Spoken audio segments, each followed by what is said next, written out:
មនុស្សរាប់សិបនាក់បានមកពីបណ្ដាប្រទេសមួយចំនួនបានដើរចេញពេលដែលសន្ទរកថារបស់អង្គការសហប្រជាជាតិលោក Benjamin Netanyahu បានចាប់ផ្ដើមនៅឯមហាសន្និបាតអង្គការសហប្រជាជាតិ UNGA មន្ត្រីនិងអ្នកការទូតជាច្រើនមកពីប្រទេសផ្សេងៗបានចេញមុខតវ៉ាកាលពីថ្ងៃទី26 កញ្ញា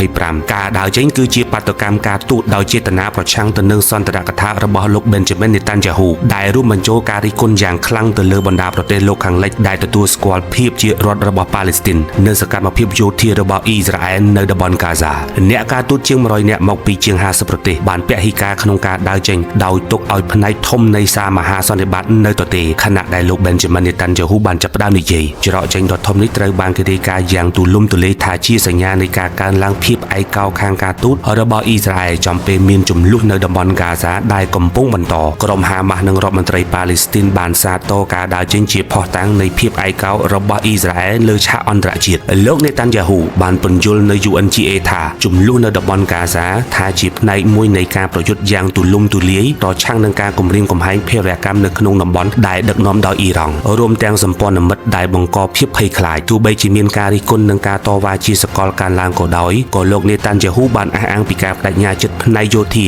និងនយោបាយរបស់អ៊ីស្រាអែលដើម្បីបន្តយុទ្ធនាការរបស់ខ្លួននៅតំបន់កាហ្សាដោយមិនខ្វល់ពីអន្តរជាតិចំពោះបទឈប់បាញ់នោះឡើយប្រភព BBC